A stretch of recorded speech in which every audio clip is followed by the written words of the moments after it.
By now, you've probably seen it. Donald Trump got his name slapped onto the Kennedy Center like it's a casino, or a stake, or a failed university.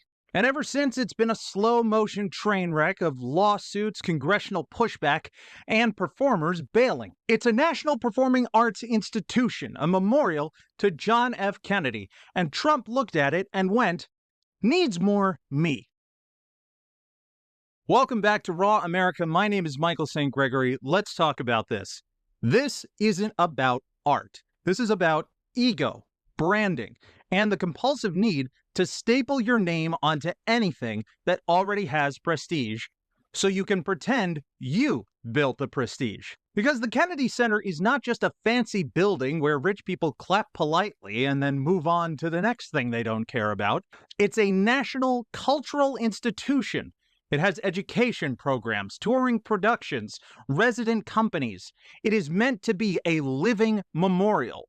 And when you turn a national memorial into a personal billboard, you don't make culture great again. You create a backlash machine on purpose, because backlash is the point. I'm going to walk you through the ego-driven mechanics of how you even try to rename the Kennedy Center in the first place, plus the legal question of whether you can do it without Congress, then the dominoes that fall right after, artists bailing, organizations pulling out, and the whole place shifting from national treasure to corporate rebrand panic. And we'll close on the biggest tell of all, the make it profitable or else logic.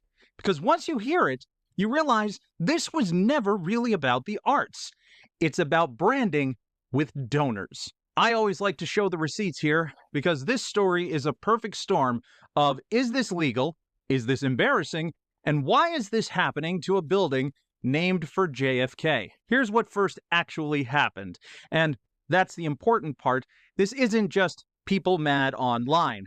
This is lawmakers saying you can't just rename things that were named by law because your brand is experiencing emotional hunger. The Kennedy Center's identity as the John F. Kennedy Center for the Performing Arts is not a vibes-based suggestion. It's tied to federal statutes and the center's congressional roots. That's why the argument is basically, you want to rename it? Cool. Go through Congress.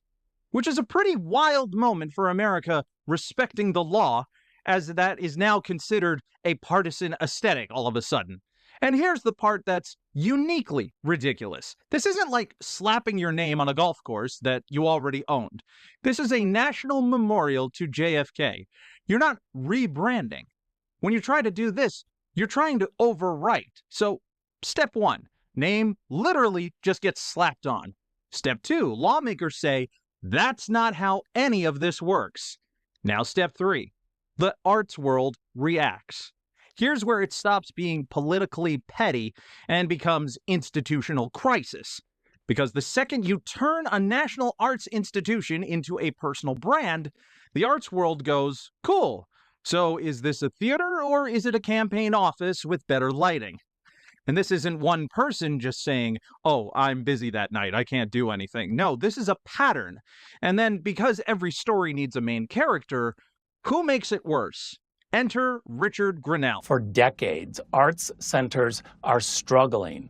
And the only way that you can go forward and have an arts institution that's financially secure is to look at the holistic aspect. The Washington Post has reported on Grinnell's approach and the wider churn around leadership and direction, and NPR has noted Grinnell responding publicly to cancellations in a way that basically frames artists as woke or political actors. Nothing screams we're healing the institution like yelling at artists online. It's the same energy as a restaurant owner responding to Yelp reviews like, actually, you're the one who didn't like the food, and that's political. No, man, I was just saying the chicken was raw. And that's not ideology. That's salmonella. And while this is happening, the building itself is getting rebranded in this weird, frantic way, one that seems to be familiar with this administration. Basically, they're taking black tape and putting it everywhere, almost like they're redacting history. It's like a high school election campaign where someone ordered the wrong banner, and now we're just taping over stuff. Black tape on signage is not a rebrand. That is a hostage situation. So the immediate fallout is cancellations, chaos messaging, and an institution that suddenly feels like it's being run like a Twitter account. No, I'm sorry, X account. So when whole organizations go nope, what happens? Well, if you want to know whether this is just drama or a genuine institutional fracture, you look at who leaves. And one of the biggest signals? The Washington National Opera. Playbill reported that the Washington National Opera found new venues following the split, meaning this isn't a symbolic little boycott. This is moving productions, shifting logistics, finding seats, changing contracts, real-world stuff. Now, opera is not a band that you can just Venmo and play in a garage. Opera consists of sets, rehearsal schedules, union labor, orchestra coordination, staging, technical crews, the whole machine. When opera leaves a venue, it's not cancel culture. It's we cannot operate under your new rules. Now let's talk about the child level version of that. Children's theater is not exactly the tip of the radical Marxist spear. It's mostly, please don't bite your friend and let's all clap for the puppet. So when children's theater is actually saying, the landscape has changed, we're out of here, that's not virtue signaling, that's risk management. Because once the Kennedy Center becomes a political prop, every production becomes a political test. Who's performing? Who's funding? Who's being attacked online? What's the headline? And now you're asking arts organizations to walk into that fire for what?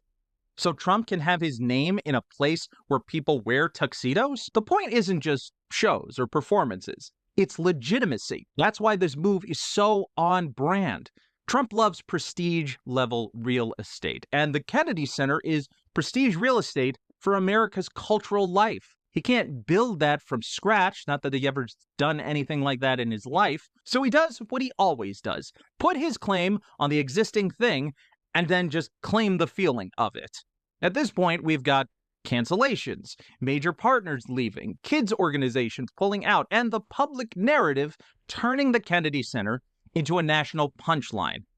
So what's the logic behind it? Here's the philosophy we're hearing from them. Arts institutions shouldn't lose money, programming needs to be popular, the model should be market-driven. And on the surface, you might think, okay, well, sure, everyone wants solvency. But here's the thing. This is an arts nonprofit tied to public purpose.